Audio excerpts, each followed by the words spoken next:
இன்னைக்கு நல்ல மழை பெய்யுது ஊரில். இங்கேயும் எங்கள் ஊர்லேயும் மழை பெய்யுது. நம்ம ஊரில் மழை பெய்கிற மாதிரிலாம் இங்கே பெஞ்சா யூகேவே தண்ணிக்குள்ளே இருக்கும். சீரியஸாக சொல்கிறேன். நான் ஒரு வில்லேஜில் இருக்கேன். லாஸ்ட் இயர் ஒரு 1 டே ஒரு 6 hours கண்டினியூவாக ட்ரிசில் ஆகிட்டே இருந்தது. எங்கள் ரோடெலாம் க்ளோஸ் பண்ணிட்டான். நாங்கள் மலை உச்சியில் இருக்கோம், கீழே இருக்கிற ரோடெலாம் க்ளோஸ் பண்ணிட்டான். ஃபார்ம்லலாம் தண்ணி நின்றுச்சு, லேக்கில் தண்ணி ஓடுது. அப்படி இருந்தது. நம்ம ஊரெல்லாம் நீங்கள் ரொம்ப இழிவாக பேசுகிறீங்க.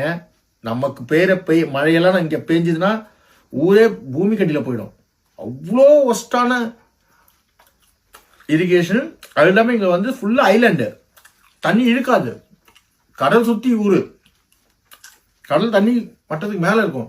தண்ணி கீழே போச்சுன்னா அது இழுக்காது. ட்ரைனேஜ் சிஸ்டம் எல்லாம் பிளாக் ஆகிடும். ஏன்னா சீ லெவலுக்கு மேலே இருக்கும். ஸோ ரொம்ப கஷ்டம் இங்கே. நம்ம ஊரை வந்து யாருமே இழிவாக பேசாதீங்க, பாலிடிக்ஸ் பண்ணாதீங்க. முடிஞ்சால் ஹெல்ப் பண்ணுங்க, ஒருத்தருக்குள்ள ஒருத்தர் உதவி செய்யுங்க. அதுதான் முக்கியமானது. அதுக்கப்புறமா காப்பாற்றிட்டு மக்கள்லாம் காப்பாற்றி அதுக்கப்புறமா நீங்கள் என்ன செய்யணும், நீங்கள் குப்பை போடுறத நிறுத்துங்க. ரோட்டில் குப்பை போடாதீங்க. மொட்டை மாடியிலேருந்து குப்பையை அடிப்பீங்க தூக்கி. அது ட்ரைனேஜ் எங்கே போகும்?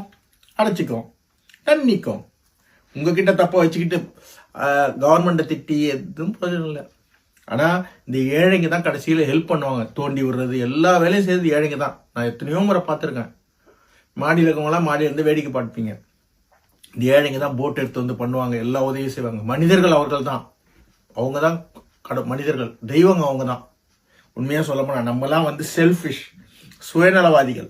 தான் வாழணும், தான் சாவணும், தான் தின்னணுன்ற கூட்டம். அவங்க அப்படி இல்லை. ஐயோ அடுத்த மனுஷனை பார்த்து மனிதநேயம் உள்ளவங்க அவங்க தான். அவங்ககிட்ட காசு இல்லை, ஆனால் மனிதநேயம் கொட்டி கிடக்குது அவங்க கிட்ட. அதனால யாருக்கிட்டையும் இந்த வண்டியில் வச்சிருக்கவங்க யாருக்கிட்டையும் நான் அவங்க என்னை ஏமாத்தினோட பரவாயில்ல, காசு கொடுத்து வாங்கிட்டு வந்துடுவேன். ஏன்னா ஒரு நாள் அவங்க ஏமாத்தி என்ன செய்திட போகிறாங்க. சாப்பா ஏமாத்திட்டுமே, பெரிய பெரிய ஷோரூம் வச்சு ஏமாத்துறான், ஒரு ஏழை ஏமாத்திட்டு போட்டோமே, நல்லா இருக்கட்டும், அன்றைக்கி ஒரு நாளைக்கு அவங்க என் சாப்பாடே சாப்பிட்டோமே அப்படின்னு நான் நினச்சிப்பேன். எப்பயுமே நான் அப்படிதான். நான் என் ஒய்ஃபும் அப்படிதான். கணக்கு கதையை சச்சா அவங்களுக்கு ஆர்கியூ பண்ணாதீங்கன்னுவா, கொடுத்துட்டு வந்துட்டே இருப்போம். அது மாதிரி செய்யுங்க. அதுதான் நீங்கள் செய்கிற தர்மம் இந்த உலகத்துக்கு.